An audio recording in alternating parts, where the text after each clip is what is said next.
The quiet I was after wasn't really quiet at all. It was a symphony of small, honest sounds. The gentle slosh of lake water against old wooden pilings. The cheerful, idiotic chatter of a squirrel in the oak tree. The distant hum of a lone fishing boat. After a career spent in the brutal, soundproofed boardrooms of the commercial real estate world. A world where the loudest sounds were the unspoken threats in a contract negotiation. This gentle chorus was music. I was a developer, or at least I had been. I'd spent 30 years turning empty land into sprawling, complex communities, not unlike the one I now found myself living next to. I'd won wars over zoning laws, easement disputes, and contractual loopholes.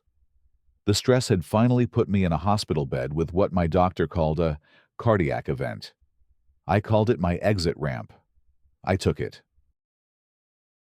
I sold my partnership, liquidated my assets, and retreated to the one piece of property I'd ever truly loved, a small, pre-war cottage on the north shore of Heron Lake.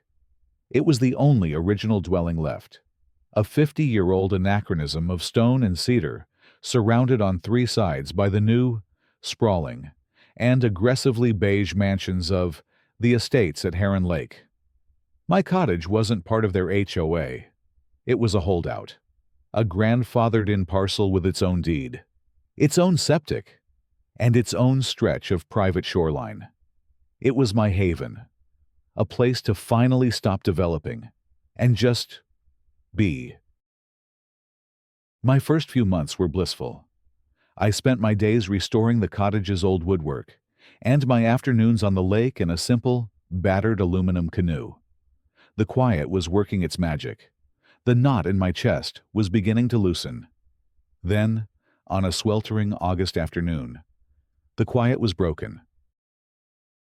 I was enjoying a swim, floating on my back in the cool, deep water about 50 feet from my dock. It was my daily ritual, a baptism to wash away the memory of deadlines and lawsuits. I heard a high-pitched, electric whine approaching. A golf cart, gleaming in a shade of pearlescent white, had come to a stop at the edge of my lawn, where it met the HOA's perfectly manicured community path. A woman emerged. She was in her late 50s, wearing a crisp, lavender tennis dress, a white visor, and a look of profound, almost cosmic, disapproval. She carried a clipboard, the universal scepter of the petty tyrant. "You there in the water," she called out, her voice a sharp, imperious command that cut through the peaceful afternoon. I treaded water and looked at her. "Can I help you?" "I am Brenda Van Patten, president of the estates at Heron Lake Homeowners Association," she announced, "and you are in violation of multiple community bylaws." "I'm Mark Redding," I said, "and I'm swimming in my own lake, on my own property. I'm not in your HOA." A muscle in her jaw twitched. "The lake is a community asset, Mr. Redding. Its use is governed by the HOA for the enjoyment and safety of our residents. Recreational swimming is permitted only between the hours of 10 a.m. and 4 p.m., and only for registered members and their approved guests. It is currently 4:15 p.m. I was so taken aback by the sheer, unmitigated audacity of her statement that I almost laughed. She was standing on the edge of my property, quoting rules from her private club, and trying to apply them to me, in my own water.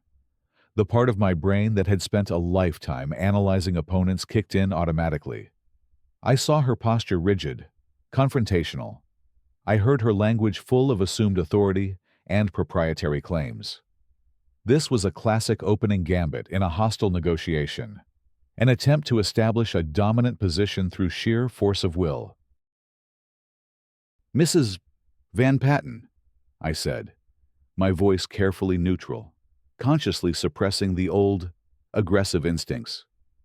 "I think you're mistaken about the property lines. This part of the lake, as well as this shoreline, is deeded to my property. It is not a community asset." A contentious and, I assure you.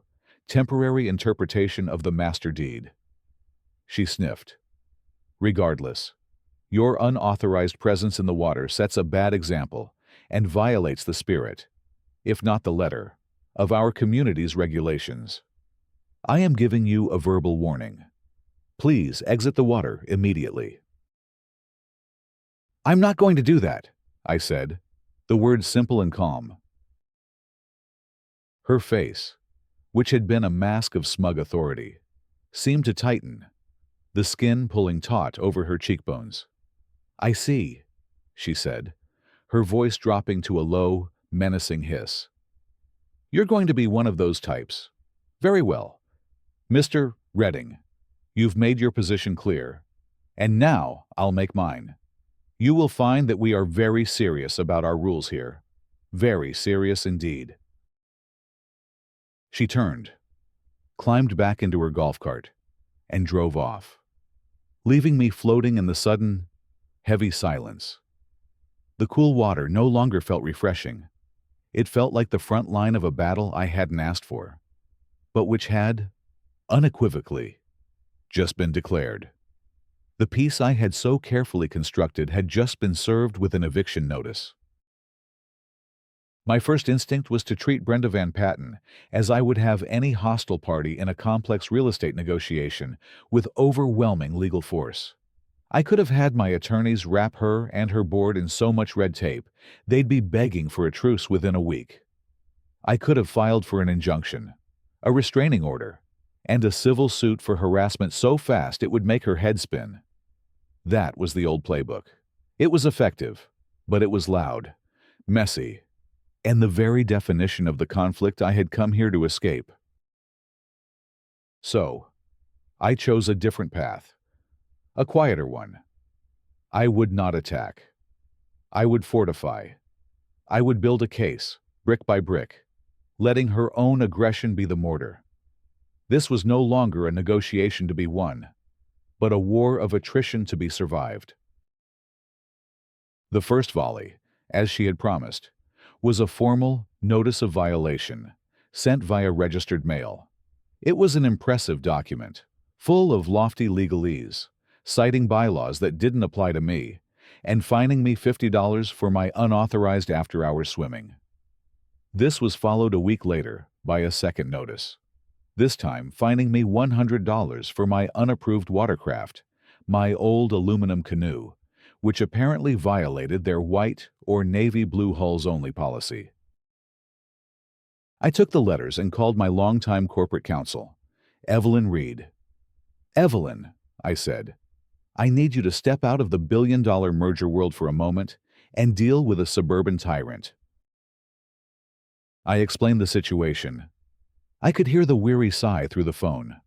A homeowners association, she said. The last bastion of absolute, unqualified monarchy in the Western world. What's the play, Mark? The usual shock and awe campaign. No, I said. Subtlety. Defense. I want to send one letter, one single, perfectly crafted letter that explains, in no uncertain terms, the legal reality of the situation. I want it to be polite, firm, and legally unassailable.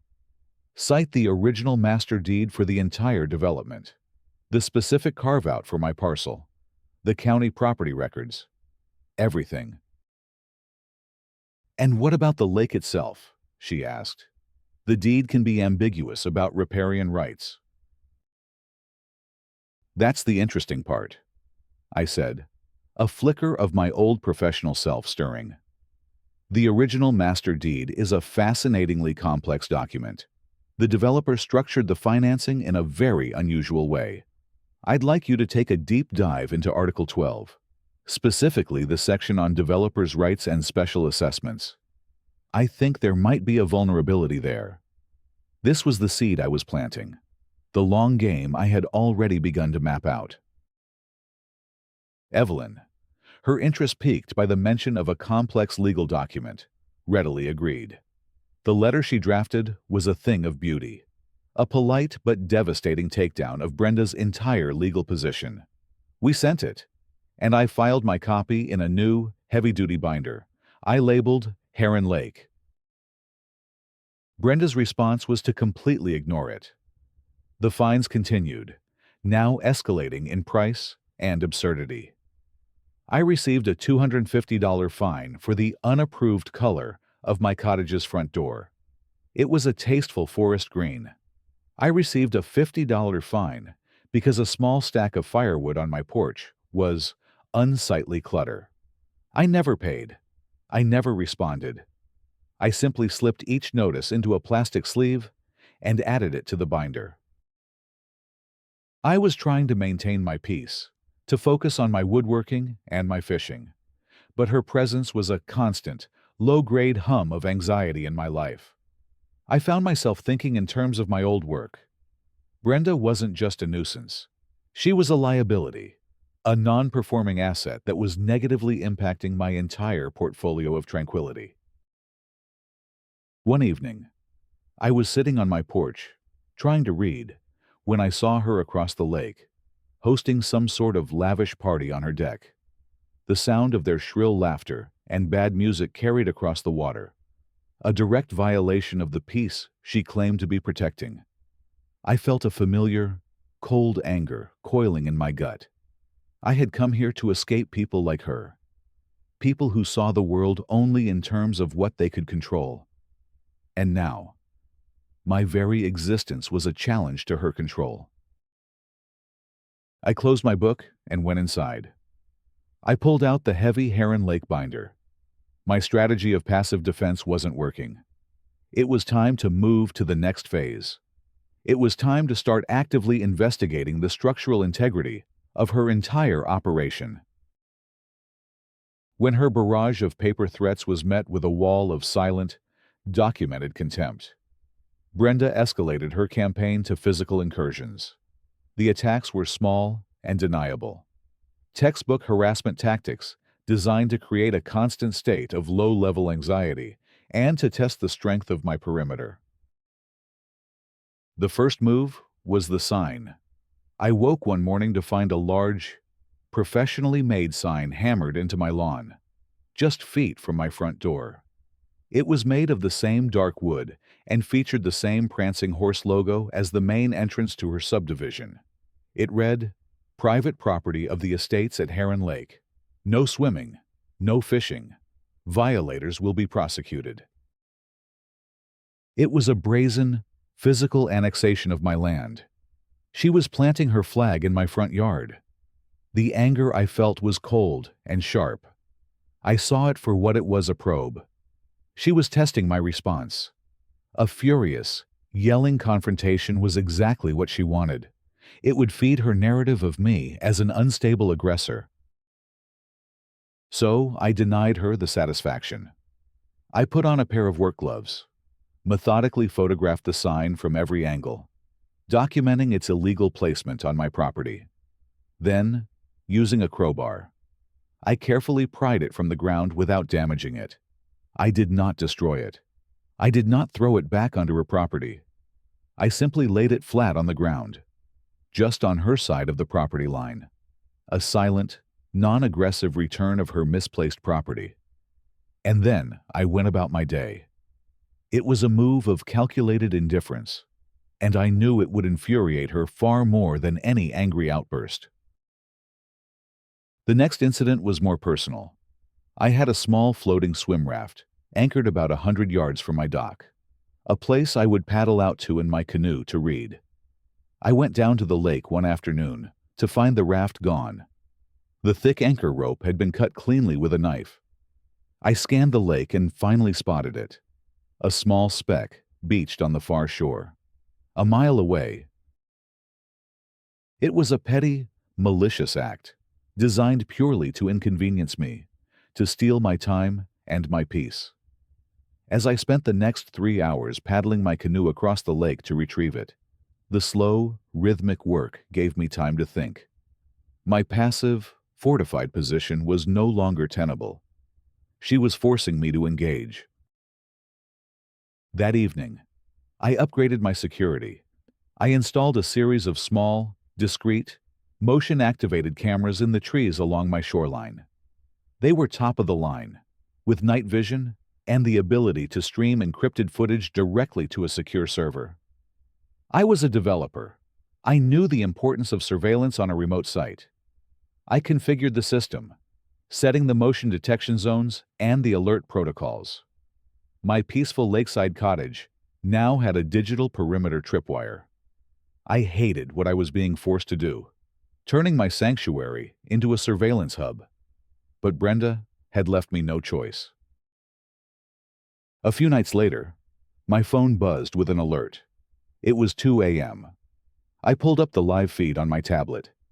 The image was crystal clear, bathed in the ghostly white light of the infrared illuminator. A single figure was creeping along my shoreline. It was a man, dressed in dark clothing. He was carrying a heavy bag.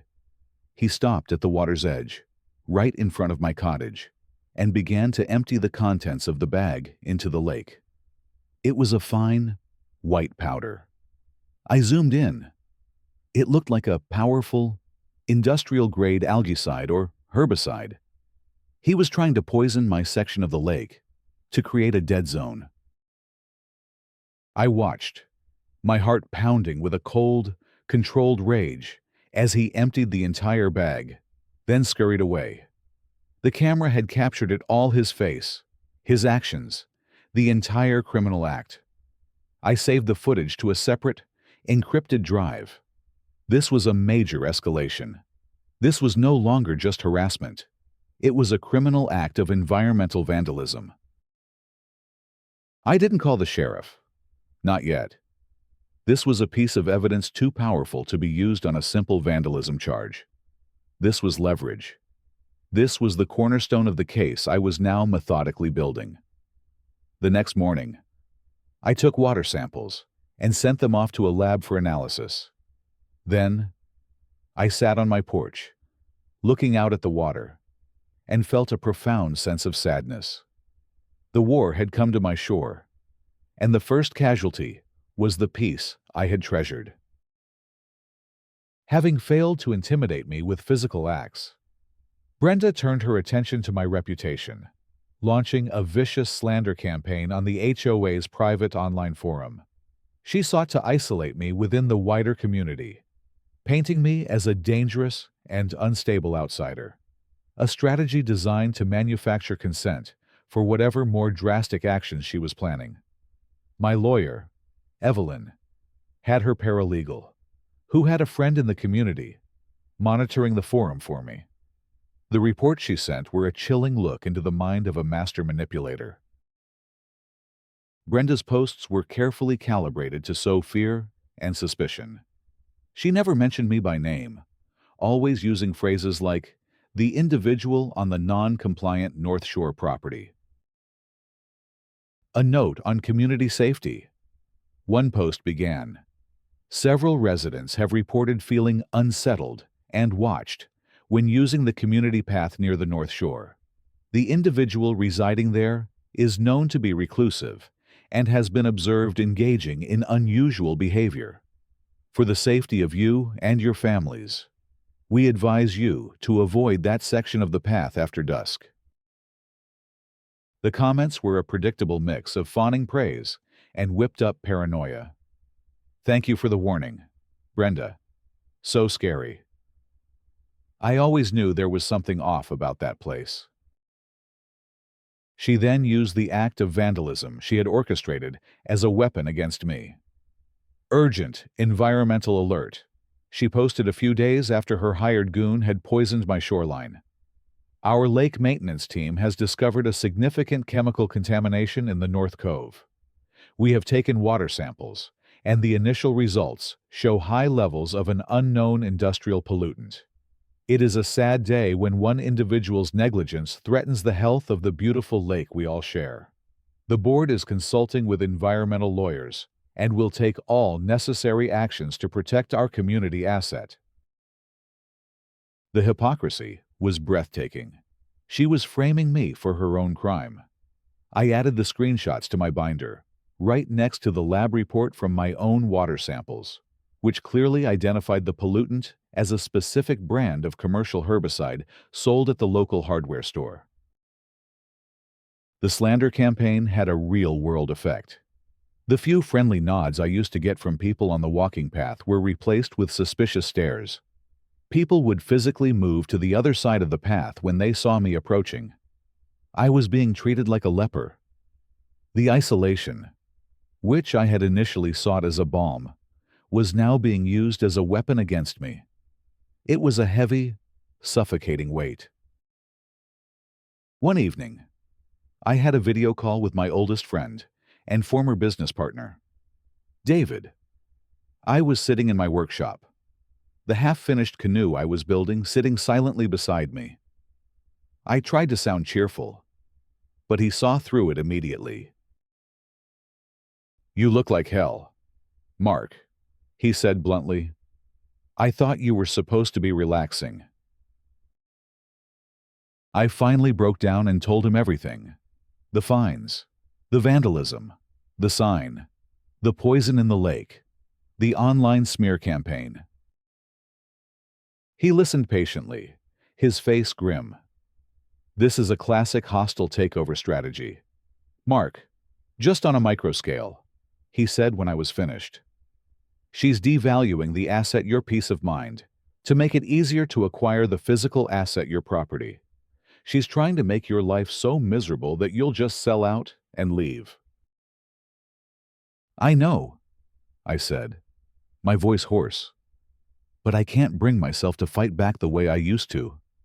That's the man I retired to get away from."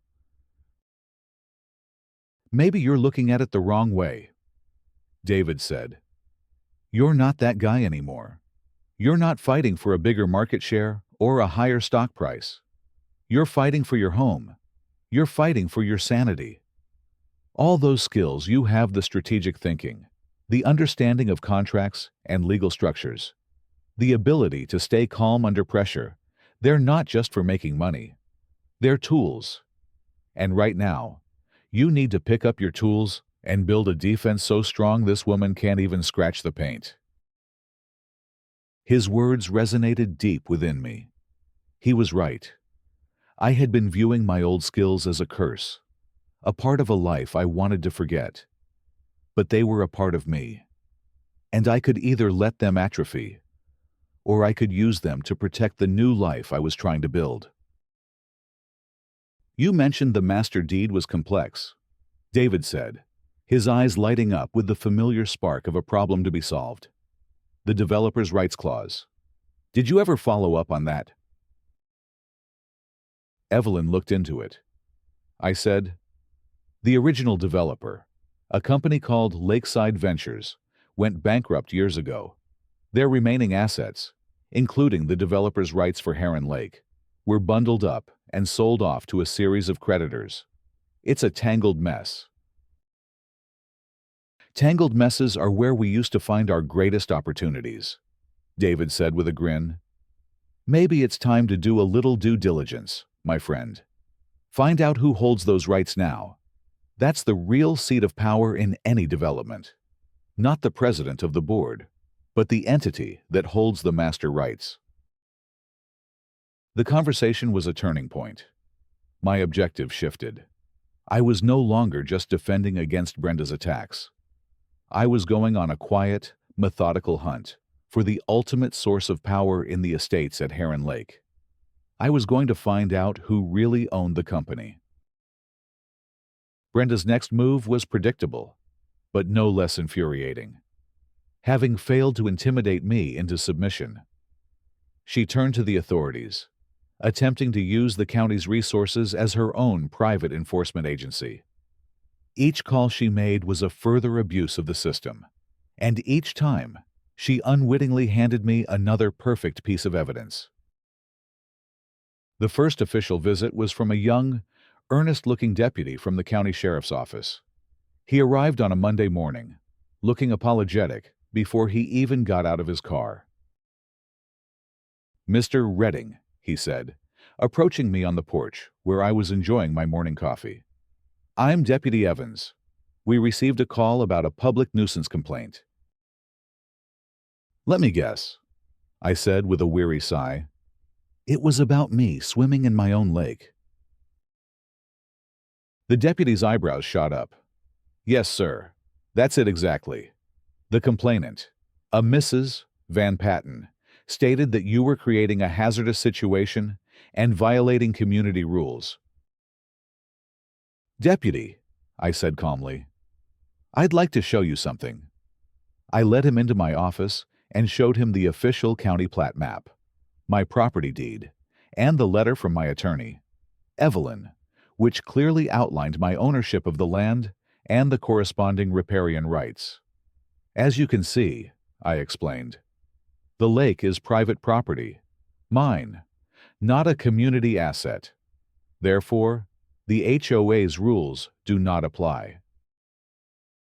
Deputy Evans studied the documents, his expression growing more grim. Sir, you are absolutely correct. This is private property. We have no jurisdiction here. In fact, he added, looking up at me, for her to file a nuisance complaint against you for using your own property, that's bordering on filing a false report. He made a note in his logbook. I am so sorry to have wasted your time. Mr. Redding, I will be sure to include these documents in my report. I now had an official police report backing up my position. I added it to the binder. A week later, a van from the county health department pulled up. This time, the complaint was that my property had a sewage drainage issue that was contaminating the lake. The two inspectors who got out looked serious. This was a major health concern. I greeted them with the same calm demeanor. Gentlemen, I said, I believe I know why you're here. If you'll follow me. I led them to the side of the cottage and showed them the brand new, state-of-the-art septic system I had installed when I first moved in. I then handed them a binder of my own. In here, I said, you will find the installation permits, the schematics, the soil test results, and the final inspection certificate from your own department, signed 6 months ago. The system is, by your own department's standards, perfect. They spent the next 30 minutes reviewing the documents and inspecting the site. Like the deputy, their seriousness turned to a mixture of embarrassment and annoyance. Mr. Redding, the senior inspector said, this complaint is completely baseless. This is a model system. I'm going to note in my report that this was a malicious and unfounded complaint. People can get into serious trouble for this kind of thing. As they were leaving, I saw Brenda standing on her deck across the lake, watching through a pair of binoculars. I gave her a small, polite wave. I could almost feel her rage vibrating across the water. My quiet hunt for the developer's rights was also bearing fruit. With the help of Evelyn's team and a financial research firm I had on retainer, we had been untangling the complex web of the Lakeside Ventures bankruptcy. It was a classic distressed asset situation. The developer's rights had been bundled with a portfolio of other bad loans and sold to a larger bank, which in turn had sold it to a private equity firm. We found it, Mark, Evelyn said, her voice excited, during a call one afternoon. The controlling interest, the Class A founder's shares for the estates at Heron Lake, is held by a firm called Northwood Equity Partners. They're a bottom feeder fund that specializes in buying up distressed real estate debt. They probably don't even know what they have. Get them on the phone, I said. A familiar cold thrill, the thrill of the deal running through me for the first time in years. I want to make them an offer. The negotiation took 2 weeks. Northwood Equity Partners, as Evelyn predicted, had no idea about the specific powers attached to the obscure asset they held. They saw it as a non-performing piece of a dead development. I, through a newly created, anonymously named LLC, North Shore Holdings, made them a lowball offer. They countered, We settled on a price that was, for me, a pittance. For them, it was found money. The deal closed on a Tuesday. The paperwork was filed with the county clerk's office. Quietly, without any fanfare. I had just become the ultimate authority in the estates at Heron Lake. I now held the legal right to approve their budget, to veto their board's decisions, and, most beautifully, to levy special assessments for capital improvements. I held the keys to Brenda Van Patten's kingdom, and she had absolutely no idea. The final threat, the one that moved my long game from the planning phase to execution, was a masterpiece of legal intimidation and the culmination of Brenda's escalating campaign. It was a direct, formal assault on my home and my financial security, delivered by a process server who looked deeply uncomfortable to be walking down my long, wooded driveway. He handed me a thick, crisp envelope. Inside, on the heavy letterhead of a notoriously aggressive law firm, was a formal notice of a pending lien and a civil lawsuit. I read it standing on my porch, the afternoon sun casting long shadows through the trees. The document was a work of fiction, but a terrifyingly official-looking one. It claimed that, due to my willful and persistent refusal to pay duly levied fines, which now, according to their creative accounting, totaled over $10,000, the estates at Heron Lake HOA was placing a lien against my property. Furthermore, they were filing a civil suit for damages, claiming my non-compliant and unsightly property had quantifiably lowered the property values of the entire community. They were seeking over $250,000 in damages. It was a classic slap suit, a strategic lawsuit against public participation designed to intimidate and overwhelm a smaller opponent with the threat of crippling legal fees. It was a declaration that she was done with petty annoyances and was now prepared to use the full, crushing weight of the legal system to ruin me and take my home. I felt a strange sense of calm as I read the document. The old me, the developer who had weathered dozens of such attacks, took over. This was not a personal insult. It was a business tactic, a poorly conceived one, but a tactic nonetheless.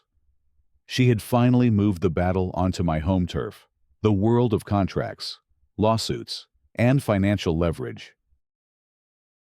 I went inside and placed the lawsuit on my desk, right next to the newly executed documents that gave me controlling interest in her entire HOA. It was a beautiful, symmetrical irony.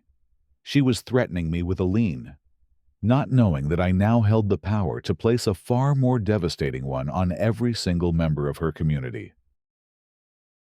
My internal conflict, the struggle between the peaceful man I wanted to be and the ruthless strategist I had been, was finally over. She had made the choice for me. My peace could not be won through retreat or defense. It had to be won through a total, decisive, and overwhelming victory. Any other outcome would simply mean a lifetime of looking over my shoulder, waiting for her next attack. This had to end, here and now. I picked up the phone and made 2 calls. The first was to Evelyn. "She did it," I said. "She filed the suit. The lien notice just arrived." "Let her," Evelyn said, her voice filled with a cold, professional glee. "Every dollar she spends on this frivolous suit is a breach of her fiduciary duty to the HOA members, and it just adds another count to the eventual lawsuit we'll be filing against her. The annual budget meeting is next week, isn't it?" "Yes," I said. "It's her big State of the Union address." "Perfect," Evelyn said. "That's our venue. Send me a copy of the suit. We'll draft our response. It's time to call the question. Mark." My second call was to David, my old partner. "The hostile takeover is a go," I said. "The target has made a fatal error. over-leveraged their position, and exposed themselves completely. We're executing next Thursday. I'll clear my schedule, David said, a familiar excitement in his voice. Do you need capital? No, I said, looking out the window at the peaceful lake. I have all the capital I need. The trap was set. Brenda Van Patten, in her arrogant fury, had just walked directly into it. She thought she was the one filing the lawsuit, the one dictating the terms. She had no idea that she and her entire community were about to be served with a collection notice they could not possibly ignore. The annual HOA budget meeting for the estates at Heron Lake was Brenda Van Patten's grandest stage. It was held in the community's opulent clubhouse, a building of soaring ceilings and vast windows that offered a spectacular panoramic view of my lake. Brenda stood at a heavy oak podium, basking in the glow of the spotlights and the adulation of her residents. She was dressed in a powerful red suit, a commander reviewing her troops before the final, glorious battle. I sat in the back row, a quiet, unassuming man in a simple sport coat. Beside me, Evelyn Reed looked every bit the corporate assassin in her sharp, dark suit, a thin leather portfolio resting in her lap. Brenda began with a triumphant summary of the HOA's accomplishments over the past year: new landscaping at the entrance, a resurfaced tennis court, a new color palette for approved mailboxes. Then, her tone shifted, becoming grave and serious. And now, she said, her voice dropping, we must address a serious challenge to our community. As you know, we have been dealing with a difficult individual on the adjacent North Shore property. Every head in the room turned to look at me. I met their gazes with a calm, unreadable expression. This individual, she continued, her voice rising with practiced indignation, has refused to maintain his property to the standards of this community. He has ignored our notices. He has refused to pay his fines. He has, in short, thumbed his nose at the very principles of mutual respect and responsibility that make the estates at Heron Lake the premier community that it is. A low murmur of angry agreement rippled through the room. But I am here to tell you tonight that this board does not back down from a challenge, she declared, striking the podium for emphasis. We do not tolerate bullies. That is why, this week, the HOA filed a major lawsuit against Mr. Redding. We are placing a lien on his property, and we will sue him until he is forced to comply with our standards or sell his home. The room erupted in thunderous applause. Residents were on their feet, cheering, whistling. Brenda stood there, her arms raised in a victory pose, a beatific smile on her face. This was her moment, the public vindication of her crusade. She let the applause die down, then held up a hand. And now, to the final order of business, the approval of next year's budget. A slick PowerPoint presentation appeared on the screen behind her, detailing her plans for more landscaping, more rules, and, I noted with a grim smile, a massive increase to the HOA's litigation fund. All in favor of the proposed budget? She asked, her voice booming. A forest of hands shot up. All opposed. The room was silent. Then the budget is passed, she declared, banging a small gavel. This was my cue. I stood up slowly. A point of order, Madam President, I said, my voice calm but carrying easily in the suddenly silent room. Brenda stared at me, her eyes narrowing to slits. You are not a member. Mr. Redding, you have no standing to speak at this meeting. On the contrary, I said, as Evelyn and I began to walk down the central aisle toward the stage. I believe I am the only person in this room with the standing to speak on this matter. We reached the stage. I turned to face the confused and hostile crowd. My name is Mark Redding, and Brenda is right about one thing. We do have a problem in this community. But the problem isn't my cottage. The problem is this budget. And the problem is this board. "This is outrageous," Brenda shrieked. "Security, remove this man." "I don't think you want to do that," I said, my voice still quiet, but now with an edge of pure steel. I nodded to Evelyn, who placed a single, bound document on the podium. "You see, you all seem to be operating under a misapprehension about how this community is actually governed. I'd like to direct your attention to the original master deed and covenants for the estates at Heron Lake. Specifically, Article 12, Section 4, Developers' Rights." I let the words hang in the air. It states that all budgets, and most importantly, all special assessments, must be ratified by the holder of the Class A founder's shares, also known as the developer's rights. The developer went bankrupt a decade ago. One of the board members shouted, "Those rights are meaningless." "Not meaningless," I corrected him. "Just sold. As a distressed asset. They were acquired from the last creditor by a private equity firm, a firm called Redding Capital Partners." I paused, turning to look directly at Brenda, whose face had gone a pale, sickly white as the pieces began to fall into place. I said, my voice clear and ringing, "am Redding Capital Partners. I own the developer's rights for this entire community, which means, Brenda, that your budget is not approved. In fact, I am vetoing it in its entirety." A collective gasp went through the room. "Instead," I continued, nodding to Evelyn again, who placed a new document on the overhead projector, "I am exercising my right as the holder of the controlling interest to levy a mandatory special assessment for desperately needed capital improvements." A new budget slide appeared on the screen. It had only one line item. Special Assessment Infrastructure and Governance Audit, $5,000 per household. The gasp in the room turned into a roar of outrage and disbelief. I picked up the microphone. "Your president has embroiled this community in a frivolous, expensive, and unwinnable lawsuit.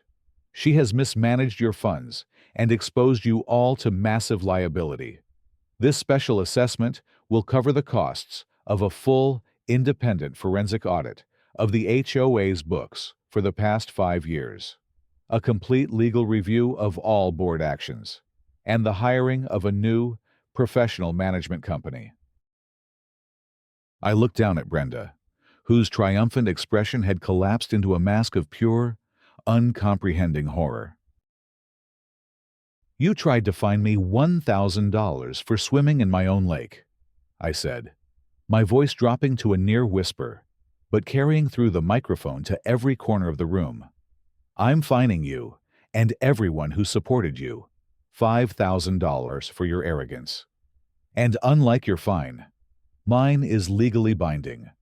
Welcome to new management." The resolution was not a chaotic explosion, but a quiet, methodical corporate restructuring.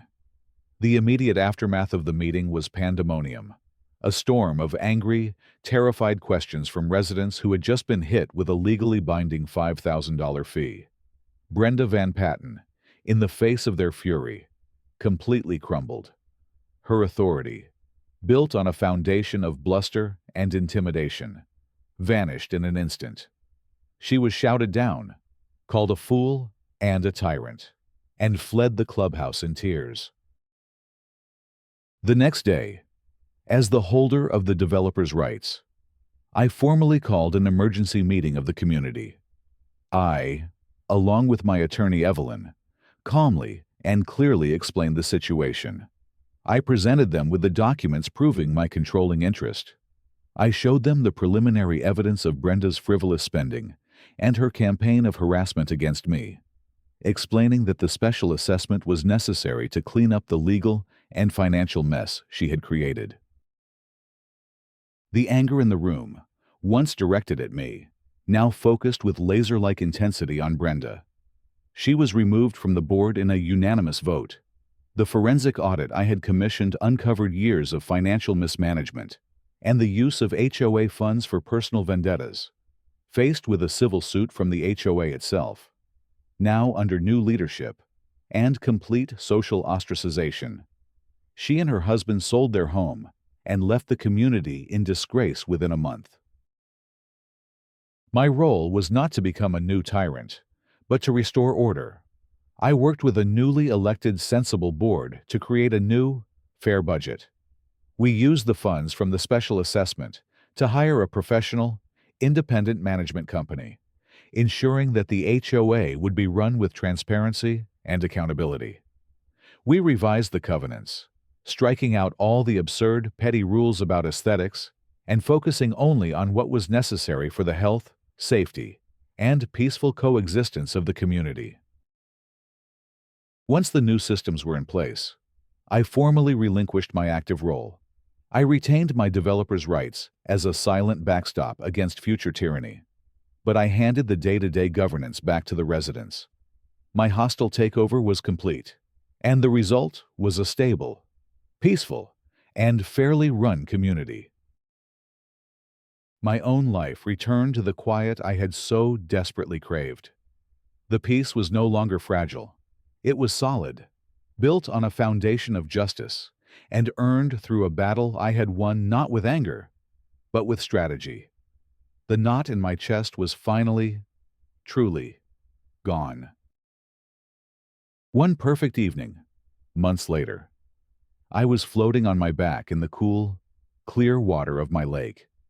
The sun was setting, painting the sky in shades of orange and violet. The gentle, honest symphony of the wilderness was the only sound. There were no golf carts, no shouted accusations, no threats. There was only the quiet, and it was mine.